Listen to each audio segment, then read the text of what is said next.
Good morning to my all students and respected viewers.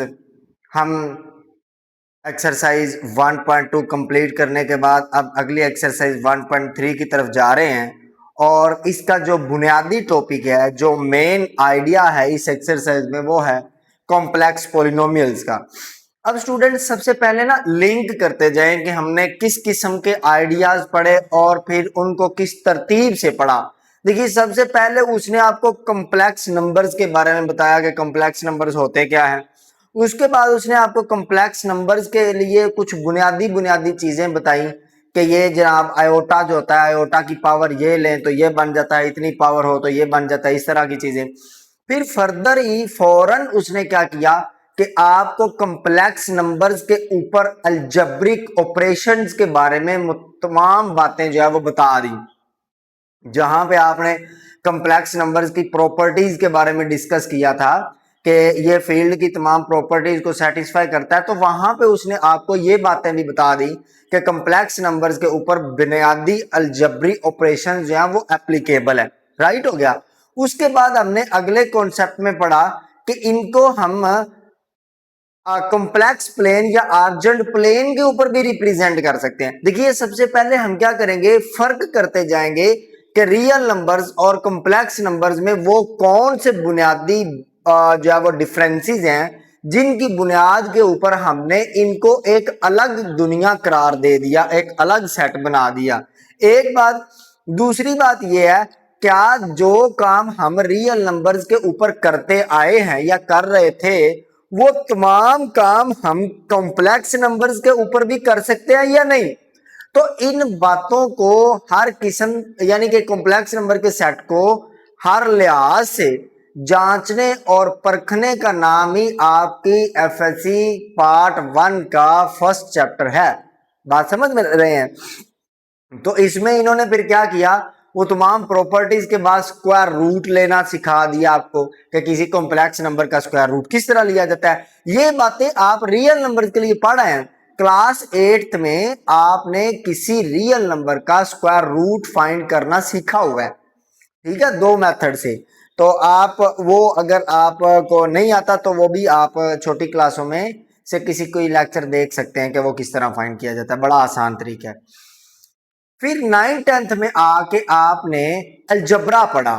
आप याद करिए 9th क्लास चैप्टर नंबर 4 और 5, जहां पे आपने वो फैक्टराइजेशन पढ़ी थी, फैक्टर थ्योरम पढ़ा था, रिमाइंडर थ्योरम पढ़ा था, रैशनल रूट थ्योरम पढ़ा था, और फिर इस तरह की चीजें जो है वो 9th क्लास में आप पढ़ के आए हैं, फैक्टराइजेशन पढ़ के आए हैं कंप्लीट। वो फैक्टराइजेशन में आपको 4 तरीके हैं, कॉमन निकालना, स्क्वायर जो है मुरब्बा वो बंद करना या खोलना, उसके बाद जो है वो मिड टर्म ब्रेक करना या जोड़े बनाना, जिस तरह भी आप पढ़ के आए हैं। खैर, तो ये सारी बातें बेटा बताने का मकसद सिर्फ ये है कि आप बहुत सारी चीजें जो रियल नंबर से रिलेटेड है वो पढ़ आए हैं।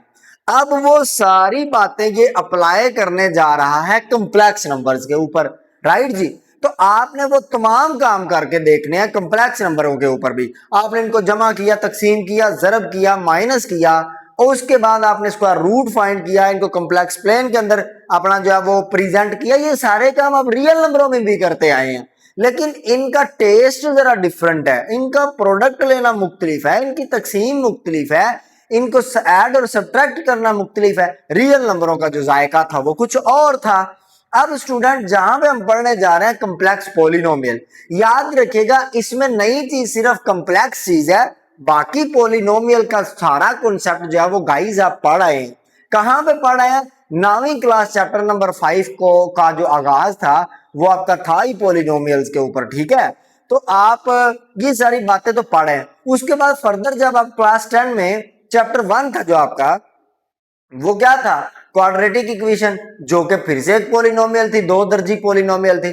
तो बात करने का मकसद सिर्फ और सिर्फ स्टूडेंट्स ये है कि आपने ये सारी बातें पढ़ ली हुई हैं, बस यहाँ पे डिफरेंस किस चीज का आ गया कि सारी चीज जो है वो कॉम्प्लेक्स नंबर्स के लिए डिस्कस हो रही है, बाकी जो आइडियाज हैं, बुनियादी चीजें वो वही हैं। ठीक है जी। अब चलते हैं हम कॉम्प्लेक्स पॉलिनोमियल्स की तरफ। तो कॉम्प्लेक्स पॉलिनोमियल से पहले थोड़ा सा आपको रिकॉल करवा देता हूं कि रियल पॉलिनोमियल्स क्या होते थे। आप स्टूडेंट्स याद करिए, आपने पढ़ा था, ये मैं रियल नंबर्स के लिए बात कर रहा हूं, आपने पढ़ा था a formation p of x is equal to a n x की power n plus a n minus one x की power n minus one plus up to so on plus a base में 0 और x की power में कितना आ जाएगा 0। ठीक है, तो यहाँ पे a 0 ही काफी था। तो इस तरह की जो फॉर्मेशन होती है, a formation of this type is known as polynomial if आपके पास ये जो तमाम ए एन है, ए एन ये तमाम ए एन आपके रियल नंबर्स में थे। ठीक है, ये तमाम जो ए है, ये ए जितने भी हैं ये कोई ना कोई रियल नंबर थे और आपकी जो पावर है एन, ये याद करिए ये आपकी बिलोंग करती थी नॉन नेगेटिव इंटीजर से। नॉन नेगेटिव इंटीग्रल पावर्स थी, यानी कि 0 1 2 3 अप टू सोन, यानी कि पावर जो हो सकती थी वो या तो 0 हो सकती थी, 1 2 3 हो सकती थी, ना तो वो अशारिये वाली हो सकती थी, ना बटे वाली हो सकती थी, ना कोई नेगेटिव नंबर हो सकती थी। ये बातें बेटा आप पढ़ के आए हैं कॉम्प्लेक्स रियल पोलिनोमियल्स में। और यहाँ पे x जो था वो वेरिएबल था, ये वाला पोलिनोमियल है इन वेरिएबल x है। अब इसी तरह की कुछ फॉर्मेशन है जिसको हम पढ़ने जा रहे हैं कॉम्प्लेक्स पोलिनोमियल्स में। तो सिर्फ फर्क किधर पड़ेगा, इसमें आपके पास वेरिएबल कोई भी मतलब चीज हो सकती है और ये जो वेरिएबल है ये भी एंड में जाके जब आप इसके रूट्स या जीरोस या आंसर फाइंड करते थे तो x की जो वैल्यूज आती थी वो कोई नंबर आता था, रियल नंबर आता था। तो इस तरह इसका जो वेरिएबल था वो भी रियल था। लेकिन अब हम पढ़ने जा रहे हैं कॉम्प्लेक्स पोलिनोमियल। तो कॉम्प्लेक्स पोलिनोमियल गाइस होता है a complex polynomial is a function, is a function. ये किस तरह का फंक्शन है, ये देखिए, ये complex polynomial is a function of complex variables. ये फंक्शन है किन वेरिएबल्स का, कॉम्प्लेक्स वेरिएबल्स। मींस के यहाँ पे जो एक्सिस थे ये रियल वेरिएबल्स थे, बट यहाँ पे जो वेरिएबल्स आएंगे वो कौन से होंगे, कॉम्प्लेक्स वेरिएबल्स होंगे। पहली बात, a polynomial, complex polynomial is a polynomial function with the complex variables and complex coefficients, right जी। यानी कि इस पोलिनोमियल में ये जो ए एन पड़े हुए हैं ना, पहले तो ये रियल नंबर थे ना, अब ये भी कोई ना कोई आपके पास कॉम्प्लेक्स वैल्यूज ही होंगी, राइट। ये कोई ना कोई कॉम्प्लेक्स वैल्यूज होंगी, बताऊंगा एग्जांपल के साथ कि ये किस तरह है। ए एन जेड की power N plus A N minus one Z की power N minus one plus up to सोन चलते चलते क्या होगा, कहीं ना कहीं जाके ए एन माइनस वन फिर minus two minus three N minus N हो जाएगा और x की पावर में भी n माइनस एन हो जाएगा। तो देखिए n माइनस एन 0 होता है ना, तो ये भी 0 के बराबर हो जाएगी, ये भी 0 हो जाएगी, जिस तरह मैंने ऊपर लिखा। ठीक है, तो यहां पे रिमेंबर दैट कि ये जो ए एन है, ये ए एन जो है ये सारे के सारे अब की बार बिलोंग कर रहे हैं कॉम्प्लेक्स नंबर से, ये कोई रियल नंबर नहीं है। यानी कि ये किस तरह के होंगे, ये भी बेटा a plus iota b type के होंगे। ठीक हो गया। इसी तरह z भी कोई ना कोई कॉम्प्लेक्स नंबर है। और अगली बात ये है कि n यहाँ पे भी बेटा जी क्या होगा, क्योंकि ये पोलिनोमियल की ये शर्त लाजमी है कि n जो होगा ये बिलोंग करेगा नॉन नेगेटिव इंटीजर से। ठीक है, नॉन नेगेटिव इंटीजर से आप इनको लिख सकते हैं 0 1 2 3 अप टू सो। अच्छा, नॉन नेगेटिव और पॉजिटिव में डिफरेंस है, ये बात ध्यान में रख ले। नॉन नेगेटिव इंटीग्रल पावर्स का मतलब है कि उनमें 0 शामिल है। ठीक है, 0 से शुरू होंगे। और पॉजिटिव इंटीग्रल वैल्यूज का मतलब होता है 1 2 3, यानी कि 0 शामिल नहीं होगा। ठीक है, नॉन नेगेटिव में 0 शामिल होता है, पॉजिटिव में आपके पास 1 से शुरू होते हैं। ठीक है, वैल्यूज होती है 1 से, यानी कि जो होल नंबर है, होल नंबर का सेट है वो आपके पास नॉन नेगेटिव इंटीजर्स हैं और जो नेचुरल नंबर का सेट है वो आपके पास पॉजिटिव इंटीजर्स हैं। खैर, इतनी बातें करने के बाद आप अगली बात समझ लीजिए। कहता है कि we can factorize a polynomial, complex polynomial in linear factors. ठीक है, हम क्या करते हैं, हम ये काम कर सकते हैं, we can factorize factorize a complex polynomial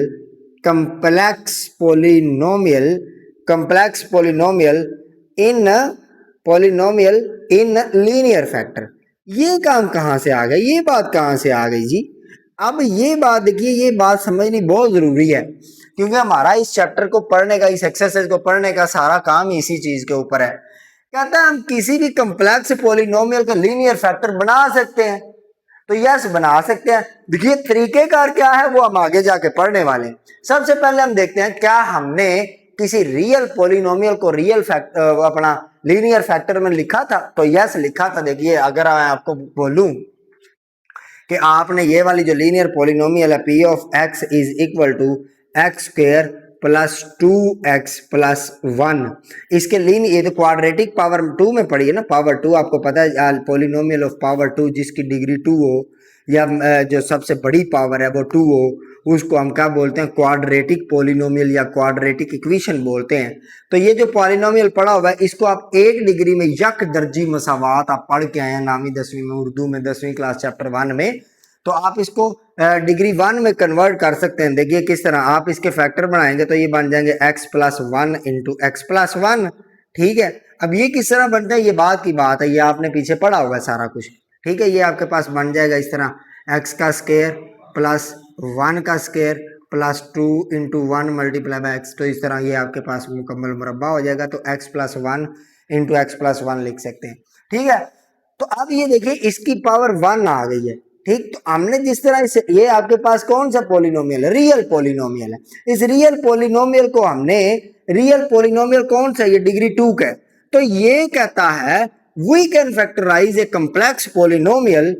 और कौन सा कम्प्लेक्स पॉलिनोमियल बेटा, वो वाला कम्प्लेक्स पॉलिनोमियल जिसकी डिग्री जो है p ऑफ z जो है इसकी डिग्री ग्रेटर, यानी कि डिग्री जो है वो जो n है, n जो है इसकी डिग्री फॉर n जो है डिग्री है, पावर है, सबसे बड़ी ये वाली पावर है। कहता है ये जो डिग्री है ये ग्रेटर देन और इक्वल टू 1 होनी चाहिए, फिर हम ऐसा काम कर सकते हैं। ठीक है, यानी कि या तो डिग्री पावर 1 और 2 और 3 और पावर 1 होगी तो वो वैसे ही लीनियर होगी, 2 और 3 और 4 हो तो उस तरह के पोलिनोमियल को हम लीनियर फैक्टर में कन्वर्ट कर सकते हैं, बिल्कुल इसी तरह जिस तरह हमने इधर काम किया। यानी कि अगर हमारे पास p of z is equal to z square plus 2z plus 1 इस तरह का पोलिनोमियल होगा तो हम इसको फैक्टराइज कर सकेंगे। कौन से फैक्टर बना सकेंगे, लीनियर फैक्टर। अब यहां पे 2-3 बड़ी इंपॉर्टेंट चीजें हैं जिनमें सबसे नेक्स्ट जो सबसे इंपॉर्टेंट चीज है वो है फंडामेंटल थ्योरम ऑफ अलजेब्रा। वो क्या कहता है आइए वो देखते हैं। Fundamental theorem of algebra, fundamental theorem of algebra, और इसका कॉम्प्लेक्स नंबर्स में क्या रोल है जी। पहली बात तो ये समझ लीजिए कि फंडामेंटल थ्योरम ऑफ अलजेब्रा कहता है आपके पास कोई भी पॉलिनोमियल होगा डिग्री n का, डिग्री n का, और n आपका ग्रेटर देन 1 होना चाहिए। यानी कि a polynomial of degree, a polynomial, ऐसे मैं आपको लिख के बताता हूं, a polynomial of degree n, और n क्या होना चाहिए, ग्रेटर इक्वल टू 1 होना चाहिए, has exactly how many roots, n roots, has exactly n roots, यही बात है, बस इतनी सी बात ही है। ये फंडामेंटल थ्योरम ऑफ अलजेब्रा है। ये कहता है कि कोई भी पॉलिनोमियल वो वाला जिसकी डिग्री जो है वो ग्रेटर देन या इक्वल टू 1 हो वो n रूट्स के तौर पे लिखा जाएगा, यानी कि n लीनियर फैक्टर के तौर पे लिखा जाएगा। चलो आओ देखते हैं। देखिए ये जो पॉलिनोमियल हमने अभी देखा इसमें डिग्री कितनी है, 2 है, और ये जो 2 है ये ग्रेटर देन 1 है ना, 2 बड़ा है 1 से। तो इसने कहा, ये कहता है कि ऐसा पॉलिनोमियल जिसकी डिग्री जो है वो 1 या 1 से बड़ी हो उसके n रूट्स बन सकते हैं। तो यहाँ पे n जो है सबसे बड़ी पावर या डिग्री की बात की जा रही है, तो पावर कितनी है 2 है, तो कहता है कि अगर इसकी पावर 2 है तो इसके एग्जैक्टली 2 ही रूट्स बनेंगे, 2 या 2 से ज्यादा रूट्स या फैक्टर नहीं बन सकते। ये बात है। अगर आपके पास डिग्री आएगी 3 तो याद रख लीजिए फैक्टर भी 3 बनेंगे, 4 आएगी फैक्टर भी 4 बनेंगे, 5 आएगी फैक्टर भी 5 बनेंगे, 6 आएगी फैक्टर भी 6 बनेंगे। यही आपको बात किसने बताई थी? फंडामेंटल थ्योरम ऑफ अलजेब्रा ने। और ये फंडामेंटल थ्योरम ऑफ अलजेब्रा दोनों सेटों के लिए एप्लीकेबल है। ये बेटा जी कॉम्प्लेक्स पॉलिनोमियल के लिए भी जो एप्लीकेबल है और रियल पॉलिनोमियल्स के लिए भी ये एप्लीकेबल है। इसके बाद अगली जो चीज है वो आपके पास है रैशनल रूट थ्योरम। ठीक है, तो रैशनल रूट थ्योरम को हम यहां पे एक्सप्लेन नहीं करते, ये जो बुनियादी चीजें थी ये एक्सप्लेन करनी गाइस लाजमी थी। एक बात मेरी ज़हन में रखिएगा, जब भी आपने नॉलेज लेना है ना तो नॉलेज लेने के लिए आपको थोड़ा बहुत खपना पड़ेगा, ये बात मेरी अपने जहन में बिठा लें। ऐसा कभी नहीं हो सकता कि आप बगैर खपे जो है वो एक नॉलेजेबल पर्सन बन जाए, नहीं। आप रट्टा तो लगा सकते हैं, आप चीजों को जो है वो हिफज तो कर सकते हैं, बट आप इल्म नहीं सीख सकते। अब देखिए पाकिस्तान में कितने स्टूडेंट्स हैं जो 1000 में से यानी कि 1100 में से 1090 जो है वो नंबर ले चुके होते हैं। और कब से हम ऐसा सुनते आ रहे हैं? मुझे बताइए एक भी साइंटिस्ट का पाकिस्तान ने पैदा किया? नहीं, बल्कि उल्टा वो डिग्रियां लेके इस मुआशरे में जो है वो घूम फिर रहे हैं, बल्कि उल्टा वो बेचारे बोझ बने हुए हैं। इसकी बहुत सारी वजूहात हैं, जिसमें सबसे अहम वजह यह है कि हम लोग क्या करते हैं, हमने रट्टा लगाया होता है, चीजों को सीखा नहीं होता, ऑब्जर्व नहीं किया होता, उनके ऊपर रिसर्च नहीं की होती। हमारी अपनी जो एफर्ट्स हैं वो जीरो है। हम क्या करते हैं, या नोट्स के ऊपर डिपेंड करते हैं, टीचर्स के ऊपर डिपेंड करते हैं, या घूम फिर के सोशल मीडिया के ऊपर डिपेंड करते हैं। हम अपनी तरफ से एफर्ट्स नहीं करते। याद रखिएगा, जब तक आप अपनी तरफ से एफर्ट नहीं करेंगे, आप जब तक अपनी हालत खुद नहीं बदलेंगे, कोई आके आपकी हालत नहीं बदलेगा। और अल्लाह ताला की जात भी ये कहती है कि हम उस कौम का कभी भी जो है वो उस कौम को कभी भी बदलते नहीं है जो अपनी हालत जो है वो खुद बदलने की जो है वो इच्छा ना रखती हो। तो यहाँ पे मैं आपको ये बात बताना चाहता हूं कि जब भी आप नॉलेज हासिल करेंगे ना बेटा, तो टाइम लगेगा उसमें। ऐसा नहीं हो सकता कि मैं यहाँ से डायरेक्ट जो है वो एक्सरसाइज करवाना शुरू कर दूं, देखे वो क्वेश्चन तो मैं करवा लूंगा, प्रॉब्लम नहीं है। लेकिन ये है कि आपको हासिल क्या होगा, नॉलेज के मामले में आप क्या हासिल कर पाएंगे, ये प्रॉब्लम हो जाएगी। हम क्या करते हैं, हम बेटा जी ये बुनियादी चीजें जो हमने अभी सीखी, इनको पकड़ के आप अप्लाई करने की कोशिश करेंगे एक्सरसाइज के क्वेश्चन के ऊपर। अब एक्सरसाइज के क्वेश्चन को हमने किस तरह करना है ये हम सीखते हैं जरा। चलिए जी, ये क्वेश्चन है, हम इन क्वेश्चन को फैक्टराइज करेंगे। किस तरह फैक्टराइज करना है ये बड़ी समझने वाली बात है। सबसे पहली बात तो ये है कि गाइस इनमें कहीं पे भी आपको पहले 2 पार्ट्स हैं, तीसरा चौथा, इन चारों पार्ट्स में आपको कहीं पे भी अयोटा नजर नहीं आ रहा। तो सबसे पहला हमारा टारगेट ये होगा कि यहाँ पे अयोटा इंट्रोड्यूस करवाएं। क्यों इंट्रोड्यूस करवाएं? क्योंकि हम क्या पढ़ रहे हैं, कंप्लेक्स पॉलिनोमियल्स पढ़ रहे हैं। तो कंप्लेक्स पॉलिनोमियल्स में अगर आपके पास अयोटा नहीं होगा तो फिर हम उसको कंप्लेक्स पॉलिनोमियल कैसे बना सकेंगे, या कंप्लेक्स पॉलिनोमियल के तौर पे कैसे देख सकेंगे? तो सबसे पहला काम हम अयोटा इसमें इंट्रोड्यूस करवाएंगे। क्या ऐसा कर सकते हैं या पॉसिबल है? तो यस पॉसिबल है। किस तरह पॉसिबल है गाइस, देखिएगा। मैं लिखता हूं सोल्व। सोल्व लिखने के बाद मैं क्या करता हूं, देखो मैं इसको लिख सकता हूं ए स्क्वायर प्लस 4b² है ना, तो मैं इसको लिख सकता हूं माइनस इंटू माइनस 4b²। क्यों ऐसा लिख सकता हूं? क्योंकि बेटा हम जानते हैं माइनस माइनस क्या हो जाएगी, प्लस हो जाएगी। आप फर्दर देखिए, मैं इसको लिख सकता हूं a² माइनस, इसको मैं लिख सकता हूं -1 इंटू 4 इंटू b²। ठीक है, इंटू 4 इंटू b²। यहाँ पे 4 की जगह पे भी ऐसा करें कि आप लिख दें 2 का स्क्वायर। और ये आप सभी को पता है कि -1 जो होता है ये बराबर होता है योटा के स्क्वायर के। तो आप इसको लिख सकते हैं a² माइनस, इसकी जगह पे आ जाएगा अयोटा स्क्वायर, -1 की जगह पे 2 स्क्वायर की जगह पे 2 स्क्वायर ही आ जाएगा, b² की जगह पे b² ही आ जाएगा। ठीक हो गया। अब फर्दर देखिए, मैं इसको लिख सकता हूं a² माइनस 2b अयोटा और इस सारे का स्क्वायर। देखिए मैंने कहा कि थोड़ा सा इसको अरेंज करके लिख दिया, 2b पहले लिख दिया, योटा बाद में लिख दिया, बस ये ऐसा आप कर सकते हैं। 2b आयोटा होल का स्क्वायर लिख दिया। अब यहाँ पे देखिए आप एक छोटी सी बात पढ़ के आए हैं, 9th क्लास में भी बड़ी बार पढ़ के आए हैं, 10th में भी, अभी फर्स्ट ईयर में अभी भी आप पढ़ के आए पिछली एक्सरसाइज में, यानी कि क्या पढ़ के आए हैं आप, ये पढ़ के आए अगर दोनों तरफ स्क्वायर हो दरमियान में माइनस हो तो बेटा हम इसको लिख सकते हैं एक बार प्लस एक बार माइनस के तौर पे। तो आप इसको लिख देंगे a plus 2b iota into बेटा a माइनस 2b आयोटा। तो देखिए ये आपके पास डिग्री 2 में पड़ा था, आपने इसको लीनियर यानी कि डिग्री 1 में कन्वर्ट कर दिया। ठीक है जी।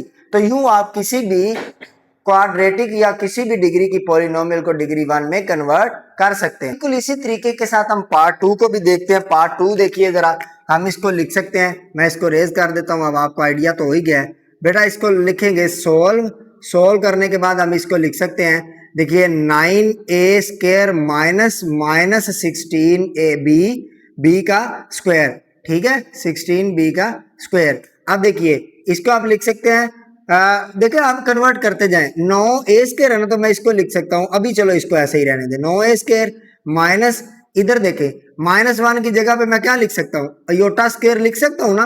अयोटा स्क्वायर किसके बराबर होता है, ये मैं इधर लिख देता हूं कि अयोटा का स्क्वायर जो होता है ये बराबर होता है -1 के। ये बात आपने कभी नहीं भूलनी। तो -1 की जगह पे मैंने अयोटा स्क्वायर लिख दिया, ठीक है। ये मैंने -1 तो लिखा ही नहीं है, ठीक है। -1 इंटू 16, अब 16 बेटा किसका स्क्वायर होता है, 4 का स्क्वायर होता है, और b का स्क्वायर साथ में एज इट इज आ जाएगा। ठीक है जी। अब इसको आप लिख लें, इसको मैं लिख सकता हूँ 3a का स्क्वायर माइनस इसको लिख सकता हूँ 4b आयोटा का स्क्वायर। ठीक है। तो अब आप इसको एक बार प्लस में लिख लें एक बार माइनस में लिख लें, तो 3a plus 4b iota into 3a minus 4b iota. तो यूं आपने क्या किया, इस क्वाड्रेटिक जो है वो एक्सप्रेशन को किसी लीनियर एक्सप्रेशन में कन्वर्ट कर लिया हुआ है। अब यहां पे आइए, पहले पार्ट नंबर 3 को देख लीजिए। पार्ट नंबर 3 भी बिल्कुल इसी तरह ही है, सोल्व करते हैं। देखिए यहां से सबसे पहले तो आप क्या करेंगे, कॉमन निकाल लेंगे, 3 को अंदर बच जाएगा x square plus y square. अब मैं आपको एक और बात बता दूं, आपने इनको क्या करना है, फैक्टराइज। फैक्टराइजेशन में देखिए आप क्या क्या मेथड पढ़ गए, सबसे पहले कॉमन निकालना, उसके बाद या तो स्क्वायर बंद करना या स्क्वायर खोलना या मिड टर्म ब्रेक करना। ठीक है। उसके बाद आप पढ़ के आए हैं 10वीं क्लास के अंदर चैप्टर 1 में क्वाड्रेटिक फॉर्मूला, कंप्लीटिंग स्क्वायर। ठीक है। उसके बाद उसकी फैक्टराइजेशन वहां पे भी पढ़ के आए हैं 3 तरीके। तो आप इन तमाम मेथड्स में से जोन सा मेथड लगा सकते हैं वो लगाएंगे। ठीक हो गया। जोन सा मेथड लगा सकते हैं वो लगाएंगे, क्योंकि हम काम क्या कर रहे हैं, फैक्टराइजेशन कर रहे हैं। तो फैक्टराइज बस आपने फैक्टर बनाने हैं, लीनियर फैक्टर बनाने हैं, मेथड आप जोन सा मर्जी जो है वो यूज करें। ठीक है। तो हम जो मेथड वहां पे यूज हो गए, वो क्वेश्चन आसान बन रहा होगा, उसी मेथड को इस्तेमाल करेंगे। तो अभी क्या करेंगे, 3 कॉमन आ गया, कॉमन लेने के बाद बेटा हम क्या करेंगे, इसको लिख सकते हैं, फिर से योटा इंट्रोड्यूस करवाएंगे क्योंकि यहाँ पे योटा मौजूद नहीं है। तो क्या करेंगे, X square plus into minus Y square, plus नहीं आएगा यहाँ पे माइनस आएगा, minus into minus Y square आ जाएगा इस तरह। उसके बाद क्या होगा, 3 बाई रहेगा, एक्स का स्क्वायर माइनस, इसको मैं लिख सकता हूँ -1 इंटू वाई स्क्वायर। ठीक है। और फिर से ये ब्रैकेट क्लोज हो जाएगी, और ये आपके पास 3 इंटू अंदर आ जाएगा एक्स का स्क्वायर, और माइनस यहाँ पे, और -1 जो होता है ये अयोटा के स्क्वायर, और ये वाई जो है ये वाई के स्क्वायर के बराबर ही रहेगा। यूं पे यहाँ पे ब्रैकेट क्लोज होगी, ये 3 आ गया, यहाँ पे आपके पास एक्स का स्क्वायर आ गया, माइनस ये आपके पास अयोटा वाई का स्क्वायर आ गया। ठीक है। ब्रैकेट क्लोज हो गई। अब अंदर आपके पास क्या बन जाएगा, अंदर आप इसको लिख सकते हैं 3 इंटू एक बारी में plus x plus iota y या वाई योटा, और एक बारी में माइनस क्या आ जाएगा, एक्स माइनस योटा वाई। ठीक है। तो ये देखिए आपने इसको लीनियर फैक्टर के तौर पे लिख दिया, यहाँ पे भी पावर 1 है, यहाँ पे भी पावर 1। अब चलते हैं जी पार्ट नंबर 4 की जानब, इसको भी सोल्व कर लेते हैं अल्लाह का नाम लेके। देखिए क्या करेंगे, सबसे पहले तो ये देखें क्या ये वाला किसी नंबर का स्क्वायर बन रहा है। ठीक है। 144। ठीक है। तो ये बन रहा है। ठीक है। इसी तरह 225, क्या ये किसी नंबर का स्क्वायर जो है वो बन रहा है, तो ये भी बन रहा है। ठीक है। 225 25 को अगर आप चेक करेंगे, 25 का स्क्वायर लेंगे तो वो आपके पास कितना आएगा, आई थिंक 225 ही आता है। अगर नहीं तो आप यहाँ से कॉमन निकाल लें कुछ, कि चेक करें क्या कॉमन निकल रहा है। तो मेरा ख्याल है कॉमन यहाँ से निकल रहा है, 9 कॉमन निकल रहा है। ठीक है, जब 9 को हम कॉमन निकाल लेंगे तो अंदर हमारे पास क्या बच जाएगा, देखते हैं। अंदर हमारे पास पहले तो बच जाएगा 16, ठीक है। 16 यहाँ पे बच जाएगा, 16 को 9 से ज़रब करोगे तो 144 ही आएगा। 16x², ठीक है, दरम्यान में प्लस आ जाएगा। ये जब 225 बाहर आ जाएगा तो ये आपके पास बच जाएगा 25 y का स्क्वायर बच जाएगा इस तरह। ठीक हो गया। अब हम क्या करेंगे, आगे तो काम वही है, ये 9 इधर रह जाएगा। अंदर हम क्या करेंगे, इस 16x² इसको माइनस इंटू माइनस 25y² और ये ब्रैकेट हो गई क्लोज, ये आ गया 9। इसके बाद 16x² है ना, तो 16x² को हम कन्वर्ट कर सकते हैं 4x के होल स्क्वायर में, ठीक है, माइनस इसको मैं लिख सकता हूं 5y अयोटा का स्क्वायर। अब इतना यूज टू आपको हो जाना चाहिए कि ये जो माइनस है इसकी जगह पे योटा स्क्वायर आ जाएगा। योटा स्क्वायर -1 के बराबर होता है, तो ये माइनस है या -1 है तो उससे फर्क नहीं पड़ता। ये माइनस मैंने लिखा है या -1 लिखा है, वो दोनों बातें एक ही हैं। जैसे यहाँ पे तो मैंने स्पेशली -1 लिखा ना, ये वाला भी, और यहाँ पे भी लिखा -1, तो यहाँ पे मैंने -1 नहीं लिखा, सिर्फ माइनस लिखा है, तो उसकी जगह पे योटा लगा दिया, तो इससे फर्क नहीं पड़ता, याद रखिएगा, ठीक है। लेकिन लगा ले, अच्छी बात है।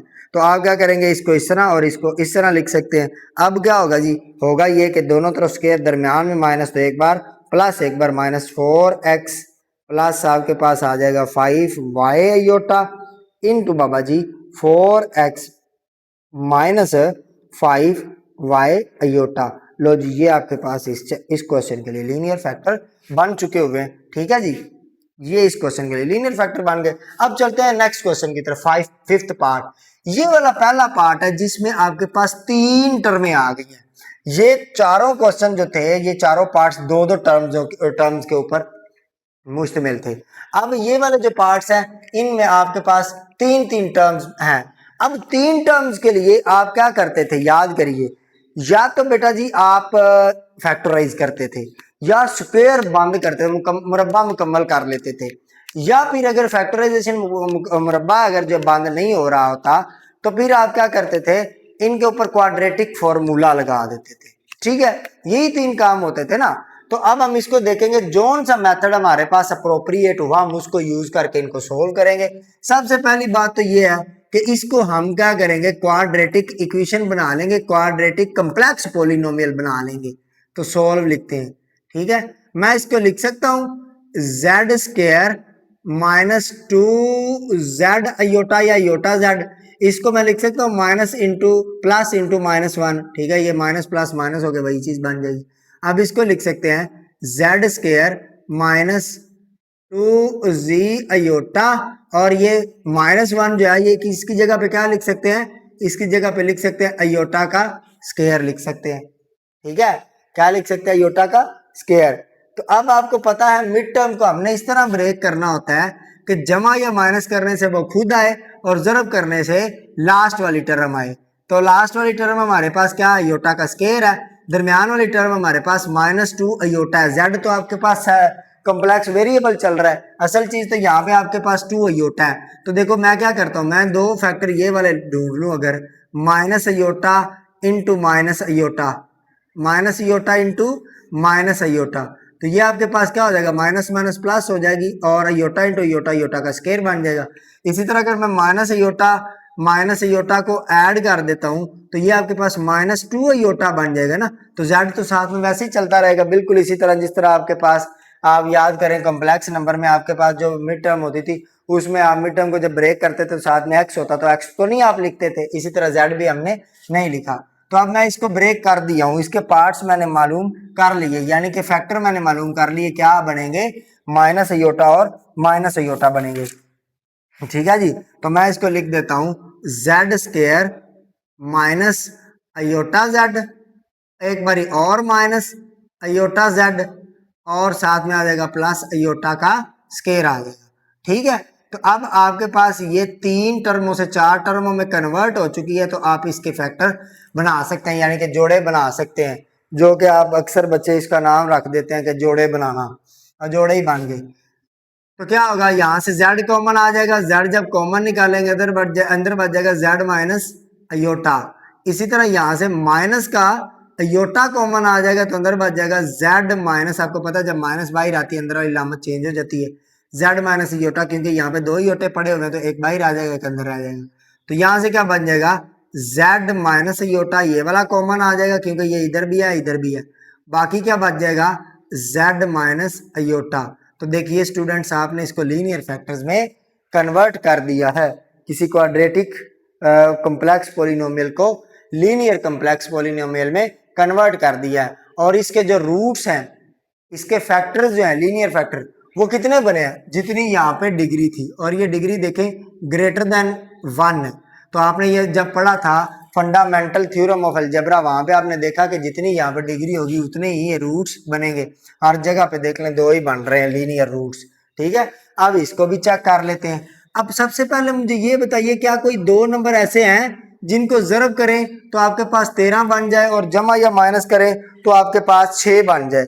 तो ऐसे कोई से भी दो नंबर मौजूद नहीं है। क्यों नहीं है, क्योंकि बेटा ये आपके पास कौन सा नंबर है, प्राइम नंबर है, ठीक है, प्राइम है। तो प्राइम के तो फैक्टर ही दो पॉसिबल है, एक वो नंबर खुद और एक 1। तो इस तरह इसके कोई ऐसे दो फैक्टर नहीं मिलेंगे जिनको आप जो है वो जमा या माइनस करके आप 6 बना ले और ज़रब करके 13 बना ले। तो हम फिर इसके लिए कोई और योजना का उपयोग करेंगे, वो ये है कि आप एक्सरसाइज कोई 5वां चैप्टर था 9वीं क्लास, वहां पे भी एक क्वेश्चन बिल्कुल इसी मेथड से करके आए जिससे मैं ये करने लगा हूं। आप क्या करेंगे बेटा जी, सोल्व लिखेंगे। सोल्व लिखने के बाद आप ऐसा करेंगे कि जेड स्क्वायर प्लस 6z, उसके बाद बेटा ये जो 6 होगा ना, इसका हाफ कर लेंगे। इसका हाफ क्या होगा, इसका हाफ होगा ना 3। तो बेटा आप क्या करेंगे, प्लस 3 का स्क्वायर इधर ऐड भी कर देंगे और माइनस भी कर देंगे, और ये प्लस 13 अपनी जगह पे पड़ा हुआ है। ऐसा क्यों किया, आगे जाके आपको पता चल जाएगा। मुझे बताइए इस टाइप की समझ आ गई कि हम क्या करेंगे, जेड स्क्वायर प्लस 6z को ऐसे ही लिख लेंगे। कब, जब आपके पास लास्ट वाले जो डिजिट है वैल्यू है उसके आपके पास फैक्टर्स ना बन रहे हो, तो हम क्या करेंगे, जो मिड वाली वैल्यू होगी, दरमियान वाली टर्म होगी, उसको दो फैक्टरों में तोड़ लेंगे। पहला फैक्टर हमने क्या बना दिया, दो फैक्टरों में नहीं, उसका हाफ कर लेंगे, ठीक है। हाफ किया तो हमारे पास क्या बन गया, 3 बन गया। तो हमने 3 का स्क्वायर बेटा जी ऐड भी कर दिया और माइनस भी कर दिया और साथ में 13 को ऐसे ही लिख दिया। तो अब ये जो चीज है इतनी इतनी इतनी इतनी चीज के ऊपर जरा गौर करें, ये आपके पास बन रही है z प्लस 3 होल स्क्वायर। आप इसका स्क्वायर ओपन करके देख सकते हैं। तो आपको पता है जब भी हम मुरब्बा बंद करते हैं या मुकम्मल करते हैं तो कौन कौन सी वैल्यूज पकड़ते हैं। देखिए पहली वैल्यू पकड़ते हैं, ऊपर जो दी होती है ये वाली पहली वैल्यू, और ये जो दो फार्मूले या सिंगल z की पावर a के साथ जो भी बेटा अलामत पड़ी होती है वो वाली अलामत लेते हैं, और उसके बाद जो लास्ट वाली स्क्वायर वाली वैल्यू पड़ी होती है वो लेते हैं। इन तीनों चीजों से हम मुरब्बा जो है वो मुकम्मल करते हैं। कौन कौन सी, पहली वैल्यू, फिर दूसरी अलामत, अलामत कौन सी, जो सिंगल टाइम z या x के साथ पड़ी होती थी उसको, उसके बाद बेटा जी हम क्या करते थे, एंड वाली जो वैल्यू होती थी उसको ले लेते थे, एंड वाली स्क्वायर वाली वैल्यू। अब यहाँ पे इसके बाद आप क्या करेंगे, इसके बाद आपके पास पड़ा हुआ माइनस का 9, क्योंकि 3 का स्क्वायर माइनस 9 हो जाता है, जमा 13। तो अब इसको देखें, ये आपके पास आ जाएगा z प्लस 3 होल स्क्वायर, ठीक है। 13 में से 9 गए तो कितना बचा, 13 में से 9 निकालें तो ये आपके पास 4 बच जाएगा, जमा का प्लस का 4। अब इसमें देखें योटा का तो नाम निशान ही कोई नहीं है, तो हमें योटा का नाम निशान खुद इंट्रोड्यूस करवाएंगे। याद करिए जिस तरह हम शुरू से करते हैं, यहाँ पे भी योटा नहीं था, यहाँ पे भी नहीं था, यहाँ पे कहीं पे भी योटा नहीं था सिवाय इस क्वेश्चन के। तो इसमें भी हमको योटा इंट्रोड्यूस करवाना पड़ा था, लेकिन इसमें मौजूद था, लेकिन इसमें तो कहीं पे भी मौजूद नहीं है। तो हम इसको इंट्रोड्यूस करवा लेंगे, z प्लस 3 होल का बेटा जी स्क्वायर, माइनस आ जाएगा, इस 4 को मैं लिख सकता हूँ माइनस टाइम 4।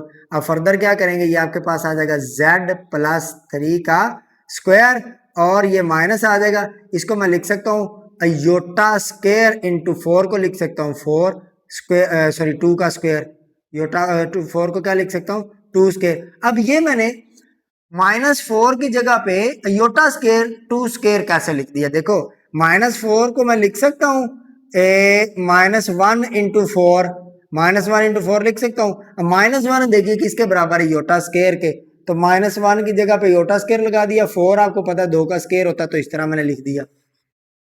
अब फर्दर क्या आ गया, आपके पास आ जाएगा z, इसको थोड़ा रेज कर देते हैं, बाद में लिख लेंगे। z+3 इसका स्केयर माइनस आपके पास आ गया 2 अयोटा होल का स्केयर। पावर को ऊपर ले जाए, laws of indices and radical आप पढ़ के आए कि पावर अंदर मल्टीप्लाई हो जाती हैं, अगर मल्टीप्लाई में पड़ी हो तो बाहर भी चली जाती है, तो उसी को यूज करते हुए लिखा है। अब हम क्या करेंगे, आप बेटा दोनों तरफ स्केयर है, दरम्यान में माइनस है, तो एक बारी प्लस लिख दो, z+3 +2 अयोटा, और बेटा दूसरी बारी में z+3 -2 अयोटा। और यहां पे ये बात नहीं आपने भूलनी कि ये जो ये वाला प्लस है ना, ये आपके पास पहली वैल्यू है और ये दूसरी वैल्यू है। ऐसा नहीं कर देना कि इसका प्लस इधर लिख दो और इसको इधर माइनस कर दो, इसको नहीं आपने छेड़ना, ये बिल्कुल उसी तरह चलेगा। प्लस और माइनस बेटा इस वैल्यू के साथ चेंज होगा, 2 अयोटा वाली वैल्यू के साथ। तो बेटा आप देख सकते हैं इसके फैक्टर भी आपने लीनियर बना ली, यानी कि 1 में कर ली। अब चलते हैं क्वेश्चन नंबर, पार्ट नंबर बेटा जी 7 की तरफ, ये 6 था। पार्ट नंबर 7 में भी बिल्कुल इसी तरह z जो 5 लिखा हुआ बेटा ये प्राइम है, तो कोई भी ऐसे दो फैक्टर हमें नहीं मिल सकते जिनको हम मल्टीप्लाई करें तो 5 बन जाए, जमा करें तो वो आपके पास बन जाए 5 बने। माइनस करने से अलबत्ता हो सकता है, लेकिन जब माइनस करेंगे, देखो मेरे पास ये दो फैक्टर अगर आ जाए 4 इंटू 5 इंटू 1, 5 इंटू 1, तो ये आपके पास 5 1 और 5 तो बन जाएगा, लेकिन आप 4 बनाना है तो उसके लिए क्या करना पड़ेगा, +5 -1, तो यही हो सकता है ना। तो जब आप इनके साथ अलामतें लगाओगे, 5 के साथ प्लस लगाओगे, 1 के साथ माइनस लगाओगे, तो ये 5 एक माइनस का 5 आ जाएगा, लेकिन हमें तो यहाँ पे प्लस का 5 चाहिए, इसलिए इसके फैक्टर भी उस तरह पॉसिबल नहीं है जिस तरह आप वैसे करते आए हैं। ठीक है, तो इनके फैक्टर बनाने के लिए हमको फिर क्या करना पड़ेगा, बिल्कुल यही तरीकेकार लगाना पड़ेगा।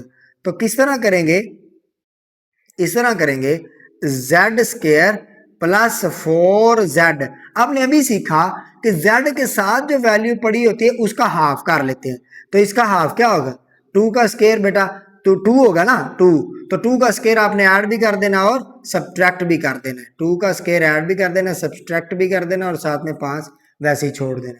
हाँ जी, अब क्या करेंगे, अब बेटा जी आप स्क्वायर वाली पहली वैल्यू z की सिंगल वैल्यू के साथ जो अलामत होगी उसको, और स्क्वायर वाली दूसरी वैल्यू जो प्लस के साथ पड़ी हुई है उसको आपने जोड़ लेना है। अब यहाँ पे स्टूडेंट्स का एक क्वेश्चन होता है, सर जी आप इस माइनस को भी तो आप इसके साथ जोड़ सकते हैं, तो माइनस के लिए देखें, अगर मैं माइनस की वैल्यू को जोड़ूंगा तो ये फार्मूला कैसे ओपन होगा, पहली का स्क्वायर जमा दूसरी का स्क्वायर जमा 2 फार्मूले वाला पहली तरफ दूसरी, तो बेटा देखें पहली का स्क्वायर जमा दूसरी का स्क्वायर, तो 2 फार्मूले जो स्क्वायरों वाली चीजें हैं उन दोनों के साथ जमा आ रहा है, इधर भी जमा आएगा, पहली वैल्यू के साथ भी जमा आएगा।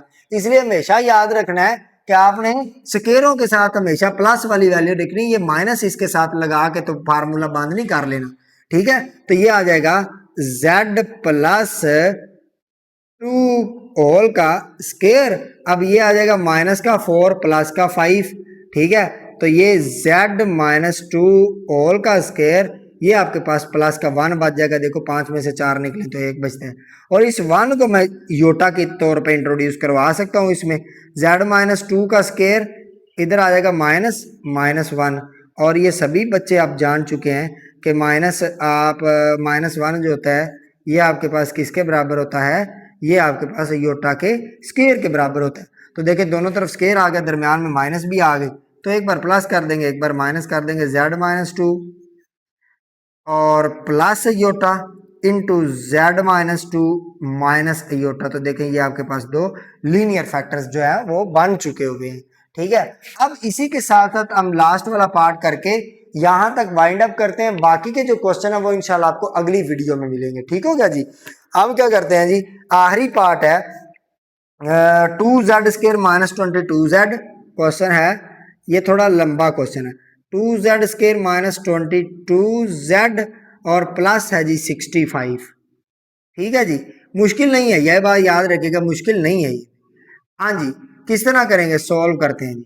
सबसे पहले इसमें भी आपके पास कोई ऐसे पेयर नहीं है नंबरों के जिनमें आप देखो ना, इसको जब आप करते थे तो पहले इसके साथ ज़रब करते, तो 65 2 की कितना होगा 130, 130 आपके पास कोई ऐसे दो वैल्यूज, दो नंबर नहीं है जिनको जरब करो तो जमा का 130 बन जाए और जमा या माइनस करो तो माइनस का 22 बन जाए।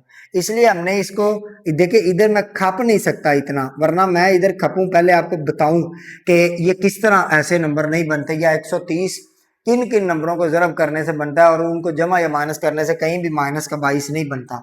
मैं इधर इतना खपूंगा तो वीडियो बहुत लंबी हो जाएगी, ठीक है, तो इसलिए आप ये काम खुद करके देख लीजिएगा। चलो इसको करने के लिए सबसे पहला काम हम ये करते हैं कि वही काम करेंगे जिस तरह हमने इधर किया।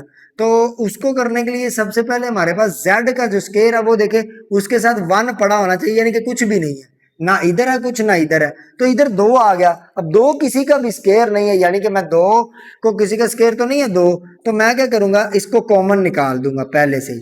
जब 2 को कॉमन निकालूंगा तो अंदर क्या बच जाएगा, जेड स्केयर माइनस 11z, ठीक है। या फिर आप ऐसा कर लेंगे, 2 को कॉमन निकालेंगे ना तो आप यहाँ से निकल आएगा, यहाँ से निकल आएगा। अब जहां पे 2 मौजूद नहीं होता ना वहां पे ये तकसीम हो जाता है 65, क्योंकि यहाँ से तो कॉमन नहीं निकलेगा, ठीक है, क्योंकि यहाँ पे आपके पास जो है वो इवन ऑड नंबर है 65 जो है, बट फिर क्या होगा, यहाँ पे 2 तकसीम हो जाएगा, ठीक हो गया। अब आगे आपका काम वही है कि आपने क्या करना है, स्क्वायर मुकम्मल करना है, स्क्वायर बना लेना है, या फिर आपने क्या करना है, जो दरमियान वाली वैल्यू है उसके हाफ से पहले तो z का स्क्वायर लिखो, माइनस 11z लिखो। अब इसका हाफ क्या बनेगा, 11 का, तो 11 का आपके पास हाफ बन जाएगा 11/2। बेटा घबराते क्यों, हाफ करना है, 11 को 2 इसे बनाने हैं तो 11/2 बन जाएगा। तो इसी तरह आप क्या करोगे, माइनस भी कर दोगे 11/2 के स्क्वायर को, और बेटा जी प्लस 65/2 आ जाएगा, यहाँ पे ब्रैकेट क्लोज हो जाएगी। तो ये आपके पास आ गया 2 इंटू, अगर देख ले थोड़ा सा शेड आ रहा तो मैं चेक करता हूँ, शेड तो नहीं आ रहा, क्योंकि सम टाइम क्या होता है लाइट पड़ जाती तो वो नजर नहीं आता, नहीं बिल्कुल ठीक चल रहा है। हाँ जी, अब क्या करेंगे, 2 आ जाएगा और ये और ये वाली वैल्यू मिलके बेटा क्या बना देंगी, z माइनस 11/2, इसका स्क्वायर बेटा जी बंद हो जाएगा। यहां पे देखिए माइनस आ जाएगा, ये आपके पास बन जाएगा 1 to 1। 11 का स्केयर आप सभी जानते हैं 1 to 1 होता है, 2 का स्केयर सभी जानते हैं 4 होता है। देखो ना स्केयर ऊपर भी है, वो सारी वैल्यू के ऊपर है, तो 11 के ऊपर भी होगा, 2 के ऊपर भी होगा। प्लस का बेटा आपके पास 65/2 आ जाएगा, ये ब्रैकेट हो गई क्लोज। अब इनको हम आपस में डील कर लेंगे, देखिए किस तरह करते हैं, 2 इंटू z माइनस 11/2 होल का स्केयर आ गया, और इधर देखें आपके पास ना ये आ जाएगा 4 एलसीएम आ जाएगा, ठीक है। आप इधर प्लस कर लें, या फिर ऐसा करें कि इसको ना थोड़ा चेंज कर लें, प्लस 65 पहले लिख लें, माइनस 121 बाद में लिख लें। तो मैं इसको लिख सकता हूँ ना, प्लस का 65, उससे कोई फर्क नहीं पड़ता, ठीक है, प्लस 65/2, और यहाँ पे आ जाएगा 1 to 1 डिवाइडेड बाय 4, और ये आपके पास माइनस का होगा और ये प्लस का होगा, ठीक है। ये मैंने शुरू में लिख दिया, इसको बाद में लिख दिया, ऐसा क्यों किया ये आपको अभी बताता हूँ। ये प्लस आ गया, अब आपके पास 4 एलसीएम आ गया, ठीक है, 4 एलसीएम आ गया, 4 को 2 से डिवाइड करेंगे तो 2 बच जाएगा, 2 को जब 65 से ज़रब करेंगे तो ये आपके पास 130 आ जाएगा, जमा का क्या आ जाएगा 130, दरमियान में माइनस है। अब 4 से 4 कैंसिल, तो बेटा क्या आ जाएगा, ऊपर वाला सीधा 121 आ जाएगा। एलसीएम लेना जिस तरह आप एलसीएम लेते हैं उसी तरीके के साथ ले लीजिएगा। तो ऊपर देखिए क्या बच गया आपके पास बेटा जी बच जाएगा 2 इंटू z माइनस 11/2 होल का स्केयर। यहाँ पे अलामत याद है ना आपको कि z के साथ जो पड़ी होती है अलामत वो आती है सिंगल टाइम z के साथ, ये z1 है ये z2 है। तो अब क्या आ जाएगा प्लस, ये देखो 130 में से 121 निकले तो बेटा जी 9 बचता है, 9/4 आपके पास बच जाएगा। अब बाकी का जो काम है वो हम इधर कर लेते हैं, ठीक है। तो देखें 9/4 है, अब कहीं पे भी आपको इसमें योटा तो दिख ही नहीं रहा, तो योटा हम इंट्रोड्यूस करवा सकते हैं। किस तरह बेटा जी करवाएंगे, हम करेंगे इसको लिख सकते हैं 2 और z माइनस 11/2 होल स्क्वायर, ठीक है, और मैं इसको लिख सकता हूं माइनस इंटू माइनस 9/4, और ये आ गई ब्रैकेट बंद जी बेटा, 2 आ गया, ब्रैकेट आ गई, z माइनस 11/2 होल का स्केयर आ गया माइनस, हाँ जी इसको लिख सकता हूं -1 इंटू 3 का स्क्वायर ओवर 4 का सॉरी 2 का स्क्वायर, क्योंकि 4 है ना, 2 का स्क्वायर, और यहाँ पे ब्रैकेट होगी क्लोज और ये ब्रैकेट बड़ी भी क्लोज होगी। ओके हो गया जी। देखो ना 9 जो होता है 3 का स्क्वायर होता है, इसको मैं माइनस को -1 के तौर पे लिख देता हूँ, और नीचे 2 है, 2 का स्क्वायर जो है वो 4 होता है, तो ये आ गया 2 इंटू बेटा जी z माइनस 11/2 होल स्क्वायर। हाँ जी, इसको आप देखें क्या कर सकते हैं, माइनस, यहाँ पे ये मैं लिख रहा हूँ -1 की जगह पे क्या कर सकते हैं, अयोटा का स्क्वायर डाल सकते हैं। तो बेटा मैं लिख देता हूँ अयोटा का भी स्क्वायर इंटू 3 का भी स्क्वायर बटे में 2 का भी स्क्वायर, और ये ब्रैकेट होगी क्लोज। हाँ जी, अब क्या करेंगे, अब ये कर देंगे 2 इंटू जेड माइनस 11/2। मुश्किल क्वेश्चन नहीं है, फिर याद रखिएगा, सिर्फ ये थोड़ा सा लंबा आपको समझाने के लिए कर दिया है। अब क्या होगा, 3 अयोटा डिवाइडेड बाय 2, इस सारे का स्क्वायर आ जाएगा। जब सारे का स्क्वायर आ गया तो देखो दोनों तरफ स्क्वायर, दरमियान में माइनस, तो एक बार प्लस एक बार माइनस। तो क्या करेंगे, देखो ये आ गया 2, अब अंदर क्या होगा z माइनस 11/2, और आएगा एक बारी प्लस लिखना है ना 3 अयोटा बाय 2, और बेटा एक बारी माइनस आएगा z minus 11/2 minus 3 iota by 2। देखो तो ये आपके पास लीनियर फैक्टर बन चुके हुए हैं। इसमें देखें आपने एक बार इसको प्लस में लिख दिया और एक बार इसको माइनस में लिख दिया, ठीक है। तो अब आप क्या करोगे, इस 2 को जो है एक ही बार लिख लें, ठीक है। 2 एलसीएम भी ले सकते हैं, यानी क्योंकि इसके नीचे भी इसके नीचे भी है, तो ये आप लिख दो 2 into z minus 11 plus 3 iota by 2, इस तरह कर लो, और फिर लिख लो z माइनस 11 माइनस 3 अयोटा, इसके नीचे भी 2 एक ही बार कर लो, तो ये आपके पास आंसर बन जाएगा। आंसर दोनों ही ठीक है, ऊपर वाला भी ठीक है, नीचे वाला भी ठीक। ओके हो गया जी। तो यूं आपके एक्सरसाइज 1.3 जो है इसके पार्ट नंबर क्वेश्चन नंबर 1 के तमाम पार्ट जो है वो हो गए हैं। अब इंशाल्लाह ताला अगली वीडियो में हम बाकी के पार्ट्स करेंगे।